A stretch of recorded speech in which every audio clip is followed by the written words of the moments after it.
मैं बताता हूँ कि जब मैं इस कुटिया पर रहता था तो मैंने इस सृष्टि में देखा कि कुछ भी नहीं था। यहाँ पर खाली मैदान थे, जमीनें 4 आने गज बिकती थी और फ्री में लोग दे दे कहते कि किरा उस पर ले लो, किस पर वो थोड़े थोड़े पैसा करके हमको दे देना, तुम ले लो।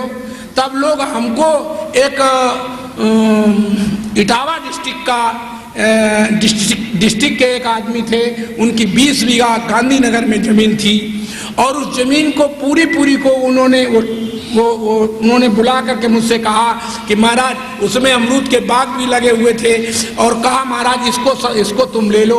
तो मैं कहते थे 20 बीघा जमीन में कोई आश्रम बनता है? कम से कम 200-400 बीघे तो हो तो बनेगा, वरना कैसे बना ले 20 बीघे में? कोई एम्पायर लेंगे? तो मैं 20 बीघा में नहीं बना पाया।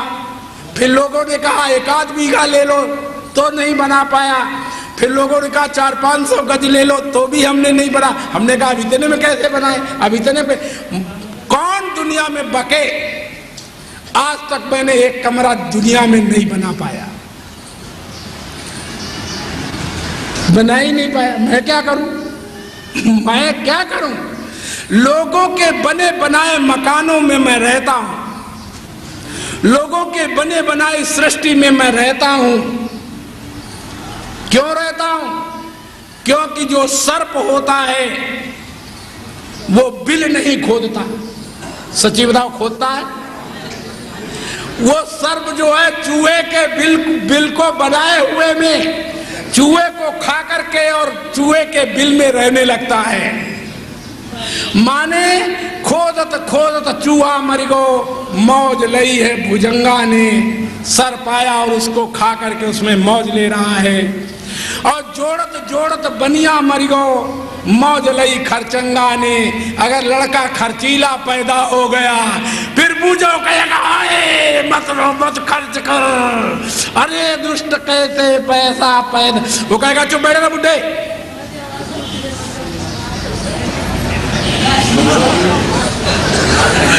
और नहा के पंडित मर गए, मौज लई सरभंगा ने। ये सारा संसार जो मौज लेने वाला है वो तो मौज लेता है, और जो लगे लाइन में है ये तप कर, वो जप कर, वो ध्यान कर, वो समाधि कर, वो बना, वो बिगाड़, तो वो आदमी कभी चैन और शांति नहीं पाते। चैन शांति वो पाते हैं कौन? जिसने ईश्वर की सृष्टि को जान लिया कि इस ईश्वर की बनी सृष्टि हमको कष्ट नहीं देती, और हमारी और ईश्वर की बनी हुई सृष्टि भी हमको पालती, हमको कष्ट नहीं देती। जब भी कष्ट देगी, आइए तुम्हें दिखाते कैसे देती है कष्ट। ये आगे यहां से हम तुम निकले तो उस रोड के ऊपर 2 बसें आपस में लड़ गई, आमने सामने बिल्कुल। 20 आदमी मर गए। अब नीचे उनकी लाशें निकाल के डाल दी गई, उनकी लाशें निकाली, बाकी सबको तो हॉस्पिटल भेज दिया गया। 20 आदमी की लाशें पड़ी हैं। तो तुम गए तो देख रहे कि यार अरे राम राम, ये तो बड़ा गलत हुआ है, ये तो बड़ा गलत हुआ है, इतने आदमी मर गए। तो अभी कोई रोना आया? अभी रोना नहीं आया। मरे हुए देख रहे हो, कोई रोना नहीं। लेकिन धीरे धीरे पास में गए वो मरे हुए जो पड़े, और पास में मरे वालों को जब देखते थे, अरे देखा कि तो चाचा पड़े, मामा पड़े, भाई पड़े, मित्र पड़े, शत्रु पड़े। बोलो अब रोना गाना आएगा कि नहीं? अब कहां से फाट पड़ा? उससे पहले कि मरे पड़े हैं वो कष्ट नहीं दे रहे, अब कष्ट कहां से आ गया? बताओ कष्ट कहां से आया? एक बुढ़िया थी, तुम्हारी बात नहीं कह रहे, उस बुढ़िया का जो लड़का था वो किसी ने कहा कि वो मर गया है। तो बुढ़िया फौरन यहां से रो के भागी बड़े जोर से, कहा जल्दी दौड़ो, एक्सीडेंट में मेरा बेटा मारा गया, जल्दी दौड़ो जल्दी दौड़ो। जल्दी भागी और भागते भागते वहां गई तो देखा कि उसका बच्चा ही नहीं है, वो तो दूसरे का मारा पड़ा है। अब बोलो वो रोएगी? क्यों? अभी पहले क्यों जाओ? अभी तो उसका बच्चा मरा, तब क्यों रो रही थी? माने क्यों रो रही थी जब उसका था ही नहीं? जब वहां देखा वो तो हमारा है ही नहीं, रोना बंद, रोना ही बंद हो गया। तो 3 सृष्टि मैंने बताई और अब चौथी सृष्टि का वर्णन करता हूं, जो मोह जनित सृष्टि होती है। कौन सी सृष्टि? मोह जनित सृष्टि होती है। वो चौथी सृष्टि का नाम है मोह से बनाई हुई, मोह की बनी हुई सृष्टि, जो तुमने नहीं बनाई, सिर्फ तुम्हारे मोह ने बनाई। मोह ने कैसे सृष्टि बनाई वो मैं तुम्हें बताता हूं, कैसे सृष्टि रच लेता है। इसलिए तुलसीदास ने लिखा कि मोह सकल व्याधिन कर मूला, अतहिते पुण्य उपजय बहुशूला। मोह सब व्याधियों की जड़ है। मोह सब व्याधियों की जड़ है। सब व्याधियां जो पैदा होती है वो किससे पैदा होती है? मोह से। तो जब सब व्याधियों की जड़ है तो इसको कैसे मैं समझ सकूं? तो आइए मैं तुम्हें बताता हूं। तुम्हारा एक पति है, वो तो ईश्वर ने बनाया है। बोलो, तुम्हारे पति को किसने बनाया? उसके शरीर को किसने बनाया? ईश्वर ने। तो वो बाहर जाके मर गया या जिंदा है? तुम्हें कोई कष्ट और हर्ष शोक है? नहीं, कोई हर्ष शोक नहीं। अब देखना, एक पति जो बाहर है, बाहर गया, ईश्वर का बनाया हुआ है, उसकी एक फोटो तुमने अपने हृदय में बसाई है। कहां बसाई है? माने तुम्हारे पति को पूछा गया यहां से कि तुम्हारा पति काला सूट डाले हुए हमने फला जगह देखा घूमता हुआ, तो तुमने कहा तुम तो पागल हो, हमारा तो पति आज नीला सूट डाल के गया है, काला तो डाले ही नहीं। तो देखो कि तुम्हारे अंदर जो जब गया था तब वो नीला सूट वाला था, तो तुम्हारे अंदर फोटो कैसी बस गई? नीले वाली। और उसने क्या किया? उसे कहीं सस्ता सूट दिखाई दिया और बहुत बढ़िया था, तो उसने फौरन उसको पहन करके और इस सूट को उतार के देखा तो काला सूट उसे जमा उसने ले लिया, काला पहने और वैसा पहले वाला नीला डाल लिया झोले में। तो तुम बताओ, अब तुम्हारा जो काला वाला सूट वाला है वो तो तुम्हारा पति नहीं है। अच्छा सच्ची बताओ भाई, काला वाला नहीं है, अभी नहीं है। अभी तो तुम्हारे हृदय में उसकी फोटो नीली बसी हुई है। और जब तुम्हें ये पता चलेगा कि इन्होंने सूट को दूसरा खरीद लिया है और उसको पहने हुए हैं, तो वो तो तब तुम्हें मालूम करोगे कि अरे ये तो हमारे हैं। फिर कष्ट होगा कि नहीं? बोलो। तो एक तो देखो, पति तुम्हारा ईश्वर का बनाया हुआ और एक पति तुम्हारे अंदर बसा हुआ है। एक सोफा सेट होता है जो कारीगर ने बनाया है और तुम्हारे घर में तुमने खरीद के रखा है, तो तुम्हारे घर में हम कहते हैं कि तुम्हारे सोफे पर सुनहरी सीट चढ़ी हुई है, तो तुम कहोगे महाराज नहीं है। क्यों कहोगे? क्योंकि तुम्हारे अंदर तुम्हारा सूट भरा हुआ है, वो जैसा है वैसा ही भरा हुआ है। बोलो, अगर कहीं कटा हुआ है तो वो कटा हुआ भरा हुआ है। बोलो, ये बात ठीक है कि नहीं? तो सारी सृष्टि, एक मकान तुम्हारा ईश्वर और जीव तुमने दोनों ने बनाया है, लेकिन और मोह ने तीसरा मकान बनाया है। उस मकान की आकृति तुम्हारे अंदर बस गई है। क्या बस गई है? अंदर बस गई है। वो अंदर वाली आकृति, अब देखना वो अंदर वाली आकृति क्या करती है, तुम्हें कैसे कष्ट देती है। कोई भागता हुआ आया और उसने कहा बहन जी, बोले क्या? बोले आपके जो आगे वो छज्जा निकला था ना? बोले हाँ। बोले वो आज छज्जा अभी बारिश हुई तो उसमें नीचे गिर गया। ये सुनते ही छज्जा नहीं गिरा है वहां, झूठ बोल रहा है वो, लेकिन ये सुनते ही बोलो तुम्हें कष्ट देगा कि नहीं? अच्छा, छज्जा गिरा तो है नहीं मकान का, लेकिन कहाँ का छज्जा गिरा है जो तुम्हें कष्ट दे रहा है?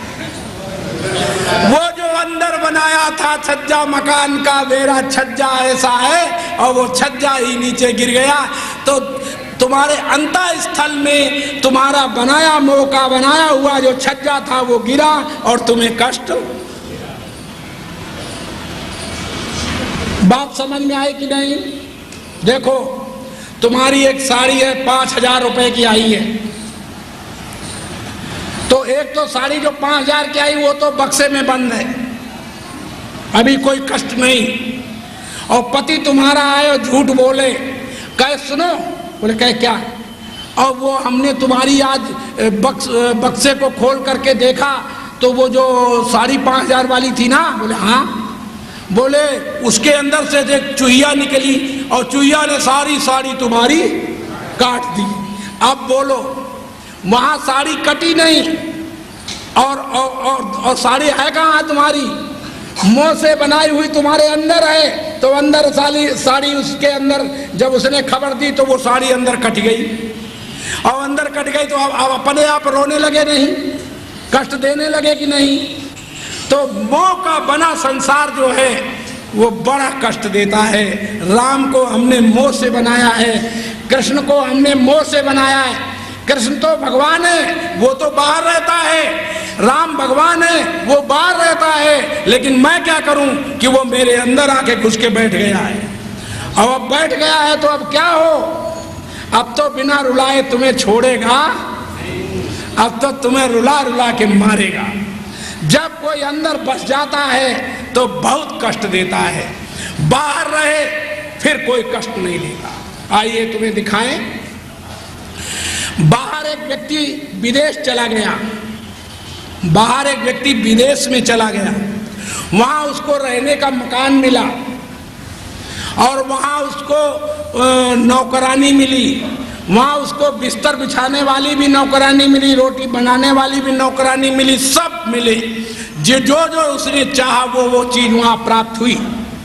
लेकिन उसे अपना हिंदुस्तान प्यारा है, अपने बच्चे हिंदुस्तान में है उसके, वो यहाँ प्यारे हैं। तो वहाँ सब बच्चों में, सब स्त्रियों में, सब नौकरानियों में और सब मनुष्यों में रह रहा है, सबसे भाई बंधु चाचा मामा बना रहा है सबको। लेकिन याद रखना, बनाया तो सबको, परंतु जिस समय यहाँ की याद आती है तो वहाँ की कोई चीज तुम्हारे हृदय में नहीं आएगी, वो वही की वही छूट जाएगी और तुम खाली लौट आओगे। बस यही काम है तुम्हारा कि जल में नाव रहे तो रहे, पर नाव में मत जल आने दो।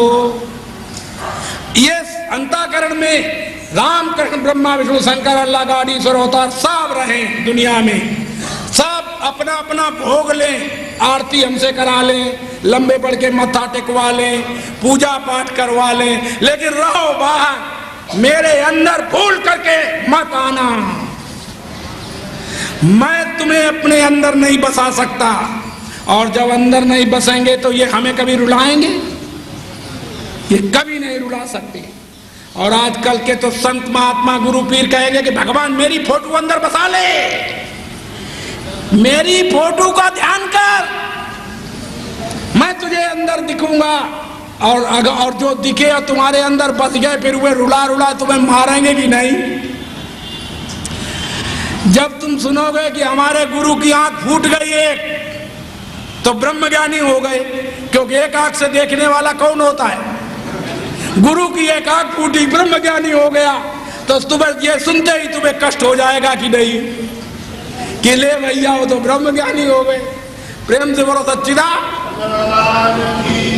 तो याद करो, जो तुम्हारे अंदर बस जाता है, इसलिए पति रहे, पुत्र रहे, नाती पोते रहे, मकान दुकान रहे, राम श्याम रहे, अल्लाह गॉड रहे, तुम हम रहे, जगत रहे, सब चीज रहे, लेकिन सबको जो जो भोग चाहिए वो दे दो, बाहर के बाहर, अंदर एक भी ना आने पाए।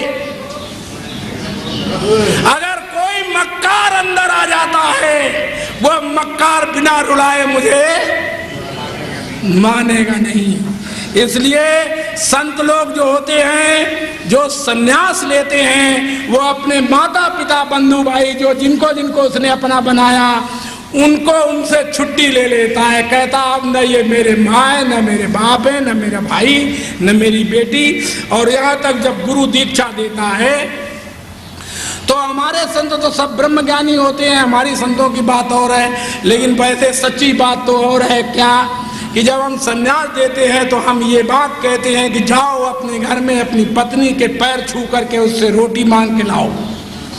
उसके पैर छूना और उससे रोटी मांगना और रोटी मांग के ले आना। और अगर तुम रोटी ला लिए तो तुम्हारे अंदर की बसी पत्नी निकल जाएगी। और अगर नहीं पैर छू पाए और रोटी नहीं मांग के लाए तो पत्नी अंदर बसी रहेगी और तुम सन्यासी बने रहोगे। तो बेटा फिर क्या होगा? मुड़ मुड़ देख। एक सन्यास होता है भेष का, एक सन्यास होता है लेख का, एक सन्यास होता है मुड़मुड़ देख का। मुड़मुड़ देख जानते हो? माने सन्यास तो ले लिया लेकिन फिर भी पत्नी को क्या हो गया होगा, पुत्र को क्या हो गया होगा, घर में क्या हो रहा होगा, तो लाओ लौट के चुपके से देख ही आए, महाराज जी को ना बताए। तो मुड़मुड़ बार बार बाहर निकले, बार बार भीतर गए, बार बार बाहर गए, बार बार भीतर। ये मुड़मुड़ देख करके आज के सन्यासी लोग। लेकिन हमारे सन्यासी तो सब ब्रह्मज्ञानी है, इनको कोई खतरा, इनको कोई नहीं। प्रेम से बोलो सच्चिदानंद। तुम्हारे को कोई खतरा नहीं, तुम सब ब्रह्मज्ञानी हो जाओगे, तुम्हारे को कोई खतरा नहीं। जो ब्रह्मज्ञानी होता है उसे कोई खतरा नहीं होता, नहीं तो सब मुड़मुड़ देखते रहते हैं इस संसार में। पीछे जो मुड़ मुड़ के देखता है उसे बारंबार जन्म मरण में आना पड़ता है, और जो पीछे मुड़ के नहीं देखता क्योंकि खाली है। क्या है? खाली है। मैं तुम्हें कसम भगवान की बताता हूं। मैंने अभी स्टोरी बताई कि मैं वहां गांधीनगर में रहता था, 14 साल 13 साल करीब रहा वहां, उस कपड़े की झोपड़ी में। कौन सी?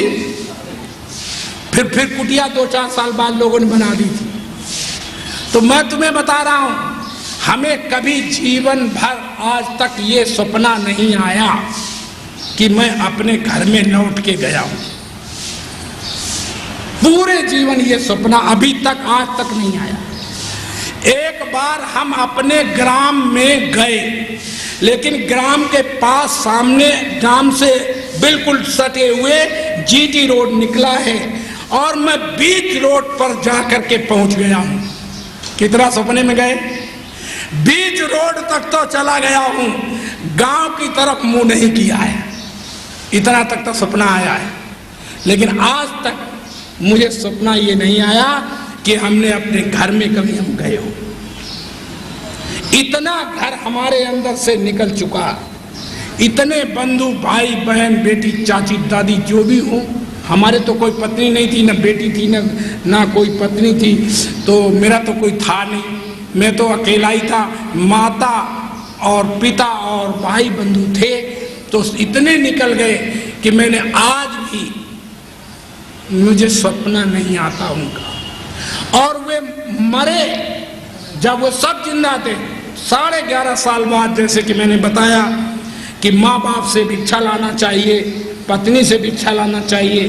तो जब हम 11.5 साल के बाद वहाँ गए तो हमने उनको दिखाया कि देखो तुम्हारा शरीर जो ये है, हमको देख के रोने की कोई आवश्यकता नहीं है।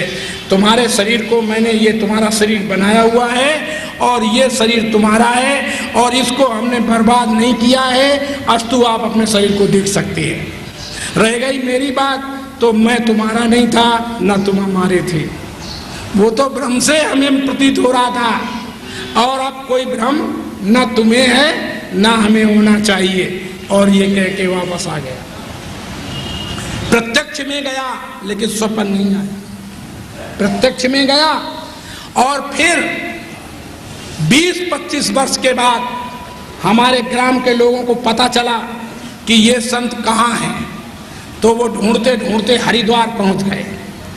हमारे साथ के पढ़े लोग अब कौन हो गए, कोई सभापति हो गया, कोई फला इंस्पेक्टर हो गया, कोई फलाना हो गया, वे सब लोग मिलने आए एक दिन। तो जब मिलने आए, मैं स्नान करके बाहर निकला तो सामने वो लोग सब खड़े। तो देखते हुए हमको पहचानने में कोई देर, यद्यपि हो गए थे 20-25 साल के बाद में देख रहा, लेकिन जब उनको भर के दृष्टि देखा तो पता चला कि ये तो वो लोग हैं, क्योंकि उनकी आंखों में तो हम थे ही, हमारी आंखों में कुछ कुछ तो बसे ही थे। तो जब हमने उनको देखा तो हमने कहा, प्यारे आ गए हो, बहुत अच्छी बात है। जो सुविधाएं आपको प्राप्त हैं, मुहैया हैं, वो हम यहाँ नहीं दे सकते, लेकिन फिर भी हमारे यहाँ आए हो, मैं कोशिश करूँगा कि तुम्हें जितनी फैसिलिटी हम दे सकें, जितने हम सुविधाएं दे सकें, वो हमारी नाम मात्र को होंगी। उन्होंने कहा, मैं सुविधा लेने नहीं आया हूँ, मैं आपके दर्शनार्थ आया हूँ और आपसे अपनी बातें कहने आया हूँ। कोई बात नहीं, ठीक है, ठहराए। 2-4 दिन 6 दिन रहे। इसके बाद उन्होंने हमारे से प्रस्ताव रखा कि आप, और उस समय में सत्र लगाने लगा था, ब्रह्म साक्षात्कार का सत्र उसी समय, माने साल ही खान हुआ होगा कि लगाने लगा था। तो उन्होंने कहा, महाराज एक बात बताओ, तुम्हारे शरीर के ऊपर मेरा भी कोई अधिकार है कि नहीं? तो हमने कहा है, क्योंकि तुम्हारे यहाँ मैं पैदा हुआ हूँ, तुम्हारे बीच में खेला हूँ, तुम्हारी रोटियां भी खाई होंगी, साथ साथ में हमने दोनों सबने बैठ करके जब पढ़ रहे थे तो भी तब तुम मेरे साथ रहे थे। कोई हमसे बड़ा था, कोई हमसे छोटा था, कोई हमारी बराबर था। विचार करो। उन्होंने कहा, तो मेरा अधिकार है कि नहीं? तो हमने कहा है। तो बोले, जब दुनिया को आप मुक्त कर सकते हैं तो हम, हमारे लिए भी आप जगह दीजिए। मैंने कहा, अच्छा चलो भाई, तुमको भी समय देता हूं। और मैं गया और वहां सत्र लगा के आया और मुक्त करके आया। 15 ग्राम के आदमी इकट्ठा हुए। उस समय हम नाम लिखते थे हर ग्राम के आदमी, कौन आए, कितने आए, कहाँ आए। 700 आदमी इकट्ठे थे। वो देहात जगह है, जीटी रोड पर तो है, लेकिन देहात है। 15 ग्राम के आदमियों ने भाग लिया और पता चला कि ब्रह्म साक्षात्कार क्या होता है। अब आजकल तुम आए हो, हमने तुम्हें ब्रह्म ज्ञान की बात कही कि ब्रह्म ज्ञान की चर्चा हम करके तुम्हें ब्रह्म ज्ञानी बना देंगे, लेकिन ब्रह्म ज्ञानी बनाने से पहले तुम्हें वो जो उसमें बीच में एड़े और बीच में जो झाड़े हैं और बीच में जो डारें आ गई हैं, तो उनको हम काट रहे हैं, ताकि तुम्हें ये डालें ब्रह्म ज्ञान होने के बाद फिर दुखी न कर सकें। इसलिए मोह रूपी रात्रि से तुम्हें ऊपर उठा करके और ले जा रहा हूं कि तुम मोह रूपी रात्रि से ऊपर उठ जाओ। मोह रूपी रात्रि से ऊपर उठने के लिए हमने मोह का बना संसार भी बताया, ईश्वर का तुम्हारा बनाया, जीव का बनाया संसार बताया, जीव और ईश्वर का बना संसार बताया, और ईश्वर का अलग संसार बताया। इस तरह सारे 4 संसार बताए, लेकिन सबसे ज्यादा दुखद जो संसार है वो मोह का बना हुआ होता है। और मोह के बने हुए संसार से जो लोग संन्यास ले लेते हैं तो वे लोग जीते जीते मुक्त हो जाते हैं। लेकिन मोह से बने को संसार तो संन्यास नहीं लिया और मुड़ देखने लगे। संन्यास तो लिया, जैसे कछुआ ने मुंह निकाला और जब उस पर दाब पड़ी तो खट से अंदर कर लिया। ऐसे ही मुड़ देख करके इनकी कहानी बन गई कि ये सारे के सारे लोग बार बार बाहर निकलते, कहते, बड़ा महाराज हम भी सन्यासी बनेंगे। हमारे यहाँ मेजर साहब कह रहे हैं कि महाराज हम आपके साथ ही अब रहा करेंगे। बोले हम भी हो सकता है कि आपके साथ आ जाए, अभी तो नहीं, लेकिन मैं आना जरूर चाहूंगा। ऐसे ऐसे शब्दों से उन्होंने मुझसे कहा। अब विचार करो क्या कारण है। अगर मेरे साथ आ जाओगे तो तुम्हें कुछ नहीं मिलेगा, लेकिन जब तुम आइए तो पूरे हृदय के अंदर से वे जो आकृतियां बसी हैं उनको तिलांजलि देकर आइए।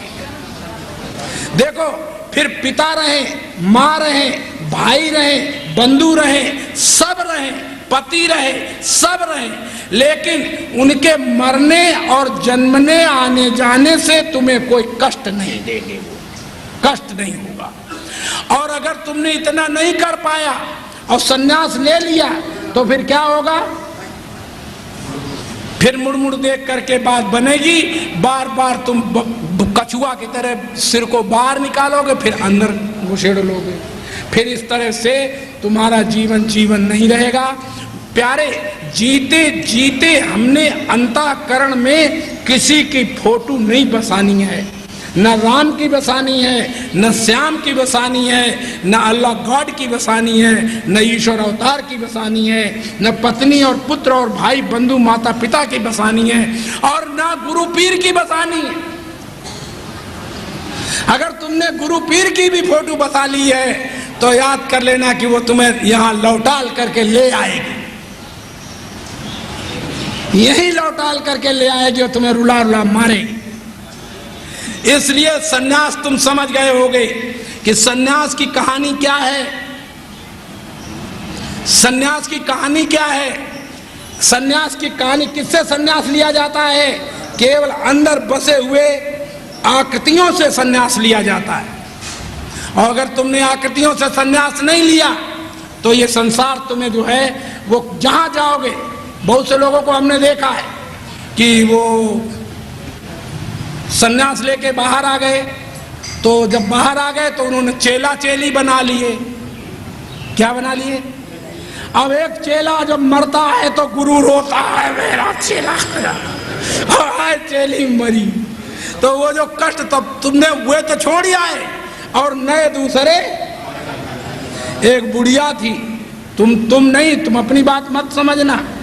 एक बुढ़िया थी तो उसका मकान बहुत बड़ा था, तो उसका मकान का दरवाजा इतना ऊंचा था, इतना ऊंचा था कि वो फाटक लगता था, उसमें हाथी और ऊंट घुस जाता था। कौन कौन? तो एक दिन क्या हुआ, बुढ़िया बड़ा पवित्र थी, पवित्र समझते हो, पाक साफ, तो पवित्र होने के नाते एक दिन बुढ़िया के घर में मर गई बिल्ली। तो उसने मरी बिल्ली को देखा और सोची कि अगर मरी बिल्ली को हम सबके सामने उठाएंगे और मेरे घर में मरी तो सारा घर लीपना पोतना पड़ेगा, तो मैं तो थक जाऊंगी, मर जाऊंगी। तो उसने कहा चुपके से पड़ी रहने दो, एक बोरे से ढक दिया उसको, बिल्ली को, और बोले चुपके से रात में डाले आएंगे और इसके बाद स्नान कर लेंगे और बात बन जाएगी, और थोड़ा घर थोड़ी जगह लीप लाप देंगे तो काम चल जाएगा। और बुढ़िया जब रात हुई तो उसने दरवाजा खोल करके और जब रात्रि, घोर रात्रि में वो बिल्ली को, मरी हुई बिल्ली को लपेटे हुए उसमें बोरे में और बाहर ले जाके डालने जब गई, तो तब तक एक ऊंट घुस के उसके घर में घुस गया और जाके बीमार ऊंट और अंदर मर गया। और जब लौट के देखा,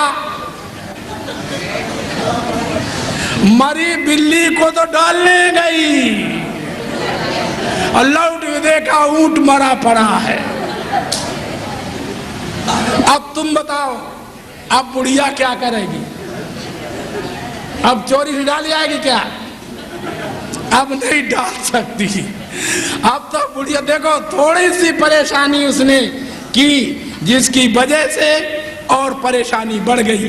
देखो आज के दुनिया के गुरु लोग, संत लोग कहते हैं राम नहीं है, कृष्ण नहीं है, ब्रह्मा विष्णु नहीं है, अल्लाह गॉड नहीं है, आत्मा परमात्मा नहीं है। बोले और अब हम हैं।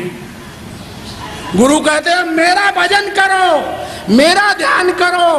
अब ये जो गुरु घुस के बैठ गया, रामकृष्ण तो निकल ही गए, गुरु घुस के बैठ गया, अब ये ऊंट है, ये कभी नहीं निकल पाएगा। ये ऊंट घुस के मर गया है, अब ये कभी नहीं निकल पाएगा। इसलिए याद रख लेना, कोई भी मक्कार तुम्हारे अंदर घुसने न पाए, इसी का नाम सन्यास है। तो जब शरीर छोड़ोगे तो ऐसे छोड़ोगे जैसे मैं एक संत की बात बताता हूं। एक संत था, तो एक दिन एक बनिया की दुकान पर चला गया। कहाँ? किसकी दुकान पर? और बनिया उसका पिछले जन्म का यार था। कैसा था? मित्र था। तो उसने बनिया को पहचाना और पहचान करके कहा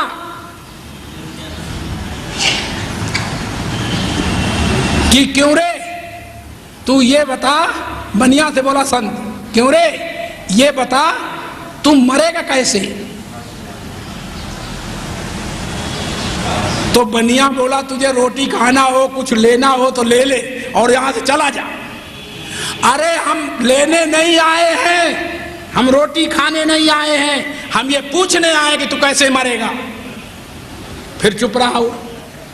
बोले कुछ पैसा ऐसा चाहिए, पैसा ऐसा ले ले भाई, तू यहां से चला जा।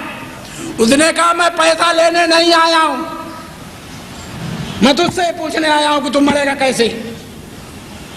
तो बनिया बोला तू कैसे मरेगा? उसने कहा देख मैं ऐसे मरूंगा, और तुरंत एकदम लेट गया और प्राण छोड़ दिए। और बाद में बनिया ने देखा कि वास्तव में मर गया। हाथ पैर हिला के देखा, बोले पूर्ण वो क्या होती है वो जो अमावस्या हो गई, पूर्ण अमावस्या हो गई। तो अब वो बड़ा घबराया। बनिया सोचने लगा कि ले भाई ऐसे तो कोई नहीं मरता। तो इतनी ठेस बैठी उसको उसके मरने पर, उसने दूसरे दिन गृह त्याग दिया कि ऐसे भी आदमी मरते हैं क्या? क्यों? क्योंकि जो कोरा होता है, जिसके हृदय में कुछ नहीं बसा होता है, उसे कोई परवाह नहीं होती है जीने और मरने की, कोई उसे बंधन नहीं होता है। और जिसके अंदर कोई होता है उसकी वो अंत में याद करता है, कहता है बेटी को बुलाओ, बेटा को बुलाओ, चाची को बुलाओ, वो रुपया वहां रखे हैं, उसको नहीं बता पाया, उस बाग को वहां रखा है, उस बाग को नहीं दिखा पाया उसके नाम। ये सारी बातें कहता और उन्हीं की याद में मर जाता है, फिर जन्म लेता है वहीं आके।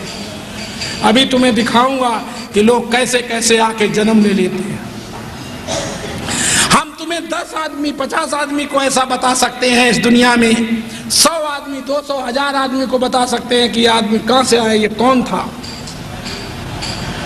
ऐसे ही कोई कहीं से आता जाता नहीं, वो तुम्हारे अंदर जितना बसा लेते हो ना, वो निकलता नहीं है।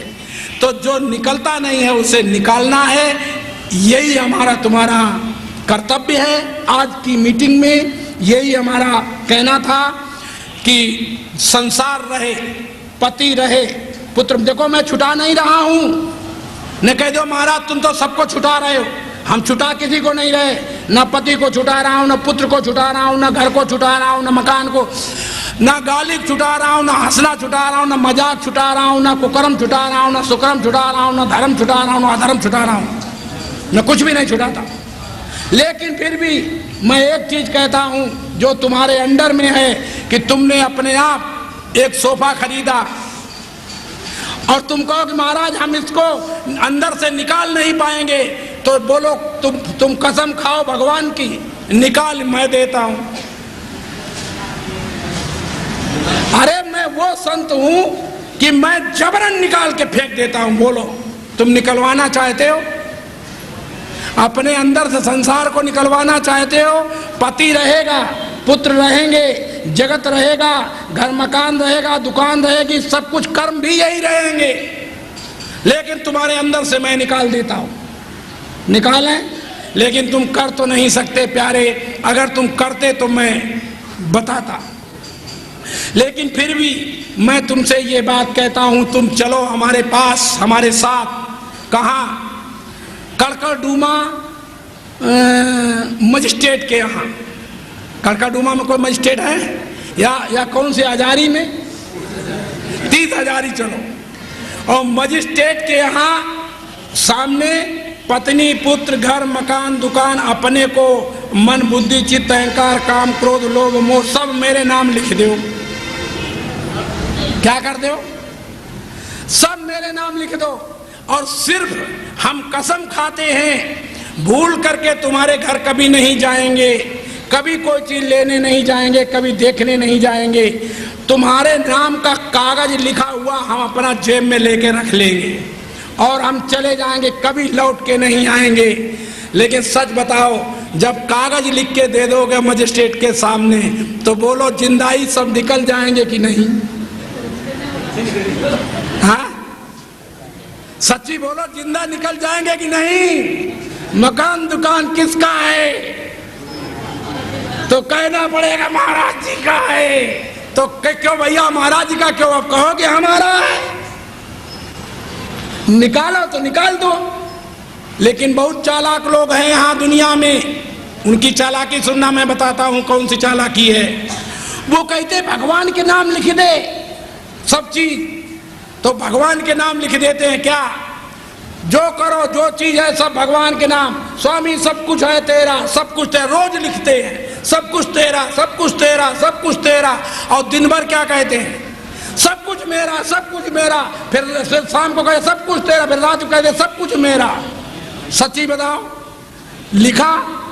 क्योंकि वो तो मरा मुर्दा भगवान को तुम जानते हो, इसलिए मरे मुर्दों को कुछ भी लिख दो तो हुआ, तो तुम्हें उससे डर है नहीं, क्योंकि वो लेने नहीं आए। और हम हैं जिंदा, भैया कागज उनके पास है, पता नहीं कब आ जाए। तो बोलो ये भय रहेगा कि नहीं?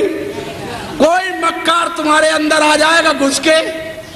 आ ही नहीं सकता। प्रेम से बोलो सच्चिदानंद भगवान की।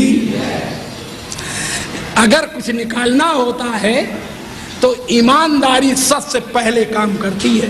इसलिए हमारे सत्र का ये वचन है, हमारे सत्र में ये कहा जाता है कि तुम सत्य को सत्य स्वीकार करो और असत को असत स्वीकार करो, तो मैं वचन देता हूं कि तुम्हें परमात्मा का साक्षात्कार हो जाएगा। और अगर तुमने ऐसा नहीं कर पाया, सत्य को झूठ कहा, झूठ को सत्य कहा, तो तुम फंस जाओगे, हम नहीं बचा पाएंगे। प्रेम से बोलो सच्चिदानंद भगवान की। हम सत्य सत्य बतलाते हैं, हम सत्य सत्य बतलाते हैं। मानो ना मानो तुम जानो,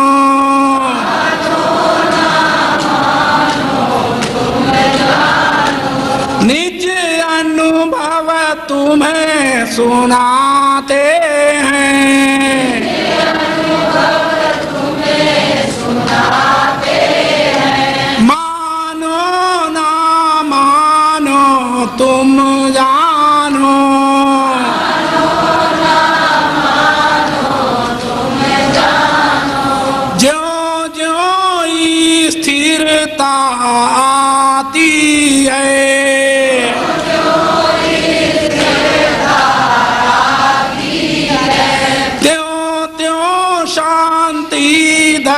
साथी है,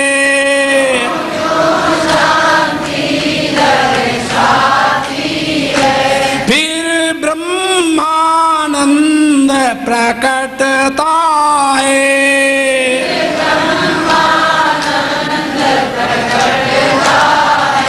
मानो ना मानो तुम जानो,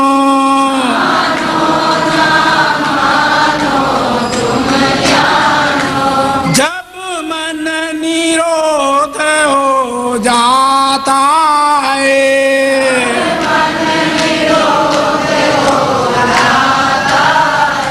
सुख सिंधु हृदय मिल जाता है,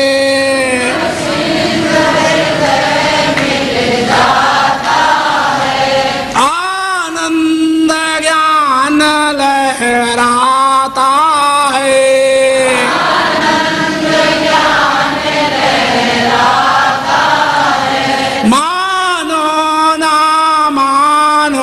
तुम जानो, मानो ना मानो तुम जानो। जब नाम रूप गल जाता है, नाम रूप गल जाता है, तब अहंकार मिट जाता है,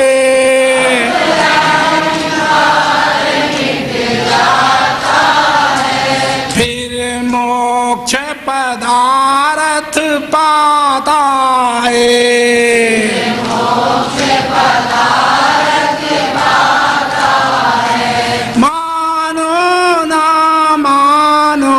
तुम जानो,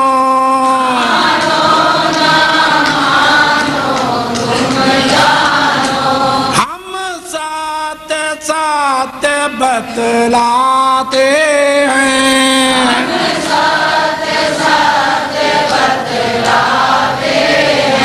मानो ना मानो तुम जानो,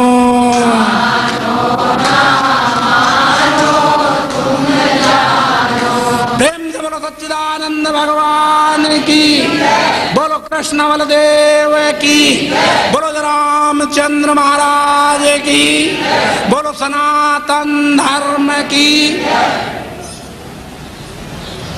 हरिओम तत्सत, हरिओम तत्सत, हरिओम तत्सत। वाणी विराम।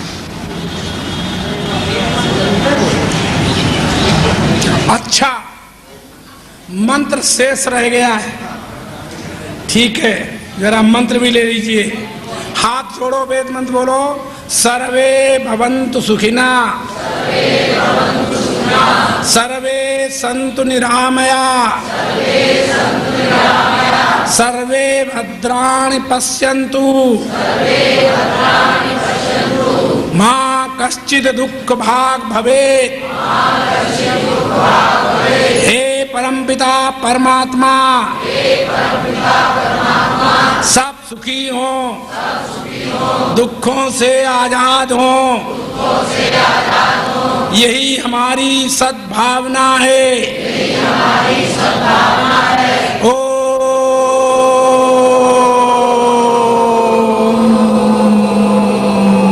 शांति शांति शांति। हरिहर घरी घर प्रसाद लेके।